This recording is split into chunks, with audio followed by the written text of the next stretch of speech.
بسم اللہ الرحمن الرحیم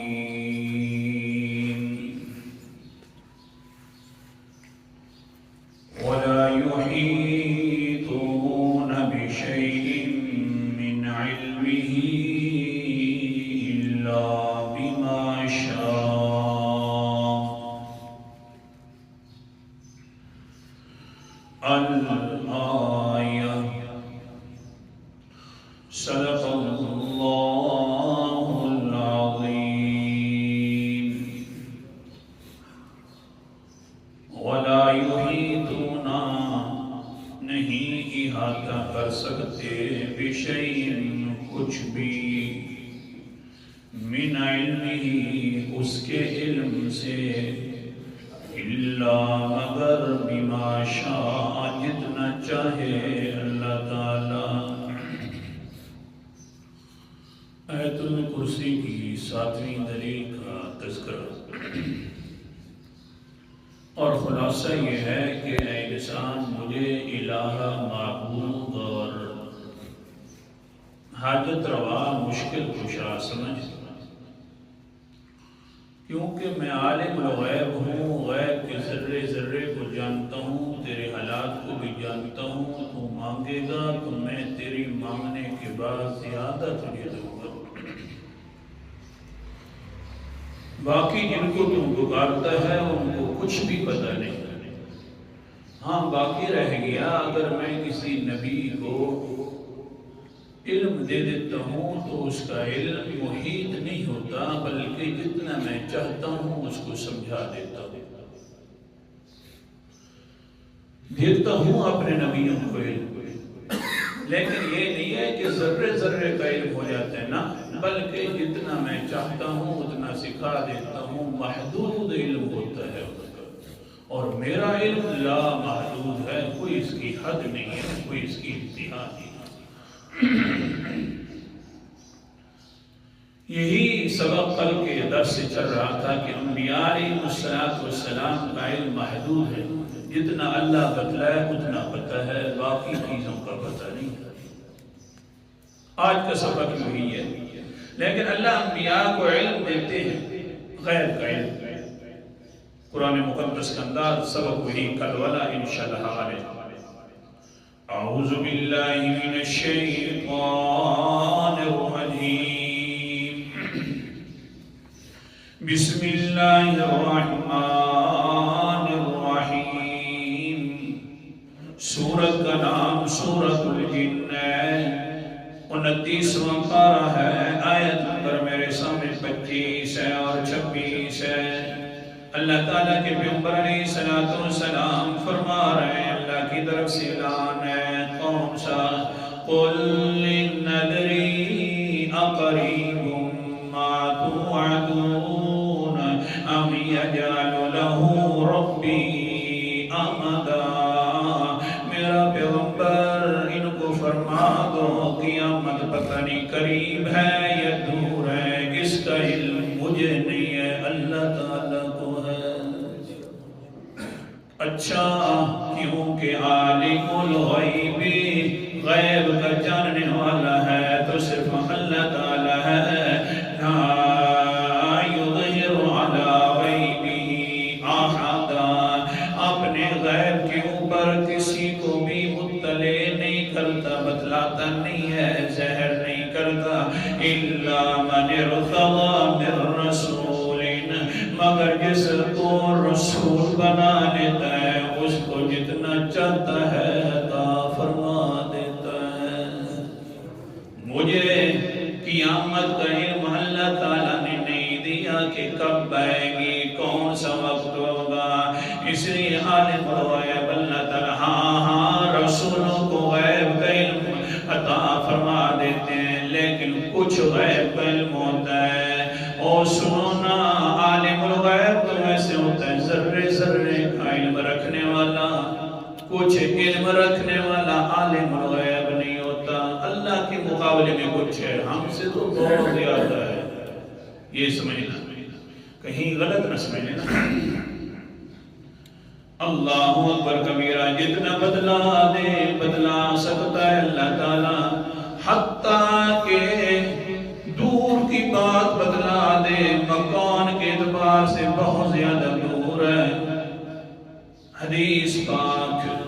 ترمذی شریف کی حدیث ہے عن عبداللہ ابن عباس رضی اللہ تعالی عنہ کان المشرکون یحبون ان یظہر اہل فارس علی الروم لأنهم وإياهم أهل الأوثان كان المؤمنون يحبون أن تظهر أهل الروم وأهل فارس لأنهم أهل الكتاب. لمبی حدیث ہے، حضرت عبداللہ ابن عباس فرماتے ہیں ہاں رومیوں کا اور فارس لوگوں کا آپس کے اندر مقابلہ ہو گیا، جنگ ہو گئی، رومی لوگ مغلوب ہو گئے، شکست کھا بیٹھے، عیسائی تھے، لیکن حال یہ ہوا کہ اللہ تعالیٰ بتلا رہا ہے رومیوں کے بارے میں، اور سورۃ روم نازل فرما دی کس مقام ہے قرآن مقدس کا انداز. اللہ تعالیٰ فرماتے ہیں الف لام میم غلبت الروم فی ادنی الارض وهم من بعد غلبهم سیغلبون. رومی مغلوب ہو گئے، رومی شکست خورد ہو گئے قریبی زمین کے اندر، اس کے بعد پھر ان قریب غالب آ جائیں گے. اللہ تعالیٰ نے علم دے دیا حضور صلی اللہ علیہ وسلم کو، صحابہ کو فرمایا ہے صحابہ تم چاہتے ہو، پسند کرتے ہو کہ رومی غالب آ جائیں. رومی آج واقعتاً شکست کھا گئے، رومیوں نے غلبہ حاصل کر لینا ہے. کتنے کلومیٹر کا فاصلہ ہے قسطنطنیہ دار السلطنت روم اور مکے کا 2400 کلومیٹر کا فاصلہ ہے. اتنی دور کی اللہ تعالیٰ خبر ارشاد فرما رہے ہیں کہ میرے پیغمبر رومی آج مغلوب ہو گئے، کچھ عرصہ کے بعد پھر غلبہ آئے گا. جو صحابہ تمہارے آج پریشان ہیں کہ آخر رومی اہل کتاب عیسائی ہیں اور فارس والے ظالم مجوسی ہیں اور بت پرست ہیں، مشرک ہیں، اور یہ مشرک مکہ والے چاہتے ہیں کہ فارس جیت گیا تو مزہ گیا، ان قریب ہم رومیوں کو غلبہ عطا فرما دیں گے، پھر مومنین کو خوش بھی کر دیں گے، آپ کو خوش بھی کر دیں گے. آج شکست ہوتا ہے. لمبی حدیث ہے، میں پورا نہیں ذکر کر سکتا اس حدیث سے. کتنے کلومیٹر ہیں؟ 2400 کلومیٹر کی دور کی بات کی کر دی. لیکن یہ تو مکان دور ہے، زمانے دور کی. اللہ تعالیٰ اگر اپنے پیغمبر کو خبر ارشاد فرما دیں تو دے سکتا ہے. بولو دے سکتا ہے. سبحان اللہ. قال النبی صلی اللہ علیہ وسلم، مسند احمد کی حدیث پڑھ رہا ہوں، لَتُفْتَحَنَّ الْقُسْطُنْطِنِيَّ وَلَنِعْمَ الْأَمِيرُ أَمِيرُهَا وَلَنِعْمَ الْجَيْشُ ذَلِكَ الْجَيْشُ. حضور صلی اللہ علیہ وسلم فرماتے ہیں قسطنطنیہ کے اوپر رومی غالب آ جائیں گے، عیسائی غالب تو آ جائیں گے، لیکن میرا ایک لشکر اٹھے گا، اس کا ایک امیر ہوگا، عیسائیوں سے قسطنطنیہ آزاد کروائے گا، اور اسلام کا غلبہ بھی اس پر ہو جائے گا. ان قریب آ جائے گا غلبہ قسطنطنیہ کا. کتنے سالوں کے بعد آیا؟ 800 سالوں کے بعد مسلمانوں نے قسطنطنیہ کو فتح کیا ہے. 800 سال کے بعد خلاصہ نکال رہا ہوں 2 دلیلوں کا. زمانے کے اعتبار سے دور کی بات سنانے والا اللہ تعالیٰ علم عطا فرما دے، مکان کے اعتبار سے بھی دور کی بات کے بارے میں اللہ عطا فرما دے. علم تو عطا فرما دیتا ہے، لیکن اگر نہ عطا فرمائے تو اب بخاری کی تیسری بات بھی سنتے جاؤ حدیث والی. اللہ اکبر کبیرہ. ان عائشہ رضی اللہ. کچھ سمجھ بھی آ رہی ہے؟ سبق کی نہیں آ رہی ہے؟ دور کی بات زمانے میں ہو یا مکان میں ہو تو اللہ عطا فرما دے تو فرما سکتا ہے. یہ اللہ کی اپنی مرضی ہے. اب حال سنیے بخاری شریف کی حدیث سنا رہا ہوں. ان عائشہ رضی اللہ تعالی عنہا قالت کان النبی صلی اللہ علیہ وسلم یشرب عسلا عند زینب بنت جحش فتواسیت انا وحفصة ایتنا دخل علیہا النبی صلی اللہ علیہ وسلم فلتقل انی اجد منک ریح مغافیر. آپس میں مشورہ کر رہی ہیں کہ روزانہ عصر کے بعد پیغمبر علیہ السلام زینب بنت جحش کے گھر کے اندر جا کر شہد ملا پانی استعمال کرتے ہیں. فمکث عندہا، اور وہاں بیٹھ بھی جاتے ہیں کچھ دیر، روزانہ جاتے ہیں. شہد والا پانی حضرت زینب بڑا بچا بچا کر پیغمبر علیہ السلام کے لیے رکھ دی ہے. کیوں نہ کہ مشورہ کیا جائے. فتواسیت انا وحفصة، حفصہ اور امی عائشہ رضی اللہ تعالی عنہن دونوں مشورہ کر رہی ہیں. اچھا یہ جو مشورہ ہو رہا ہے کیا نظریہ تھا کہ اس مشورے کا پیغمبر کو پتہ ہے؟ وہ بولو صحیح. مشورہ گھر میں ہو رہا ہے، ہماری دو امیوں کا مشورہ ہو رہا ہے، کیا ان کو پتہ تھا کہ یہ جو ہم مشورہ کر رہی ہیں اللہ کے رسول کو بھی اس کا پتہ ہے؟ ناناؤں کا نظریہ یہی نظریہ ہے کہ ہر جگہ پر غیب کو جاننے والا ہے تو صرف کون ہے؟ مشورہ ہو رہا ہے گھر کے اندر. کیا مشورہ ہو رہا ہے؟ اچھا آنے دو آج جس کے پاس اللہ کے رسول آئیں گے ہم یہی کہیں گے اے افسر تیرے پاس آئے گا اللہ کا رسول یا میرے پاس آئے گا ہم یہی بات کہیں گے انی اجدو من کا ریح مغافیر. اللہ کا رسول جی آپ کے منہ مبارک سے مغافیر کی بو آ رہی ہے کیونکہ پیغمبر کو بو سے بڑی نفرت ہے. اللہ اکبر کبیرہ. بس آ گیا حضور صلی اللہ علیہ وسلم حضرت حفصہ کے گھر. حضرت حفصہ نے یہ بات کہی تو فرمانے لگے قال رسول اللہ صلی اللہ علیہ وسلم لا بل شربت عسلا عند زینب بنت جحش ولم اعود له.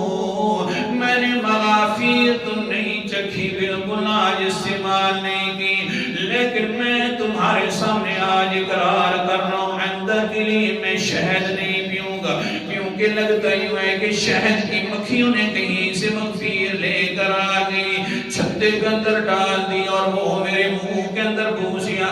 بس یہی بات کرنی تھی. اوپر سے اللہ تعالیٰ نے قرآن مقدس اتار دیا. آخر کے اندر میں سمجھاؤں گا بھی صحیح رزلٹ کے طور پر. سورت کا نام سورت التحریم ہے، 28واں پارہ ہے، آیت نمبر 1 ہے.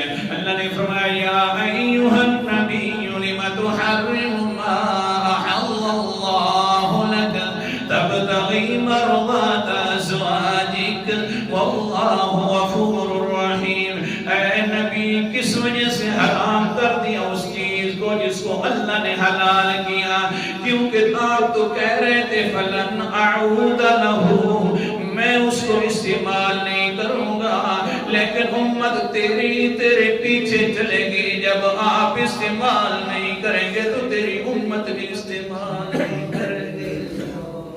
گویا کہ میں نے تو حلال کیا ہے آپ نہ پی کر، گویا کہ پوری امت کے لیے حرام کر رہے ہیں. کیونکہ انہوں نے تو تیرے اشاروں پر بھی جان دے دینی ہے. اللہ ایسا جذبہ عطا فرمائے. تیرے اشاروں پر بھی جان دے دینی ہے. جو تو کرے گا ویسی تیری امت بھی سنت سمجھ کر کرے گی. جیسا تیرا قول ہوگا ان کا ویسا فعل ہوگا. لہذا کیا نتیجہ نکلے گا؟ جس کو میں نے حلال کر دیا آپ نے حرام کر دیا ہے. ہاں باقی ہے یہ بات ہوئی تبتغی مرضات ازواجک، اور یہ سارا کام ہو رہا ہے کہ تم اپنی بیویوں کو خوش کر رہا ہے. بڑے الفاظ اللہ اکبر کبیرہ.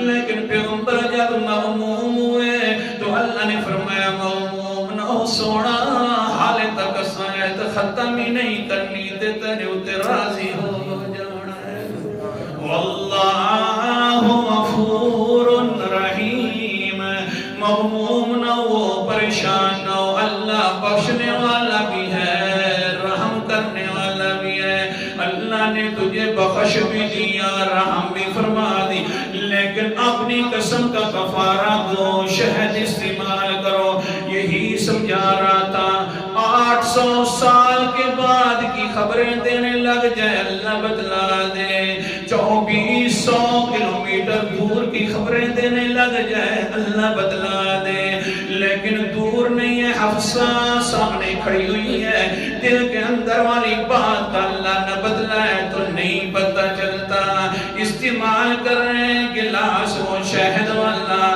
گلاس کے اندر کون سی بو آ رہی ہے نہیں آ رہی اگر اللہ نہ بدلائے اس کا بھی پتہ چلتا جس کا بدلا دے اللہ پتہ چل جاتا ہے جس کا نہ بدلائے اللہ تعالیٰ تو وہ پتہ نہیں چلتا اللہ نے فرمایا میری مرضی ہے جتنا میں چاہوں بدلا دوں رسولوں کو بدلاتا ہوں لہذا پھر وہ عالم الغیب نہیں بنتے جو بدلانے والا ہوتا ہے وہی عالم الغیب ہوتا ہے اللہ تعالیٰ عمل کرنے کی توفیق عطا فرمائے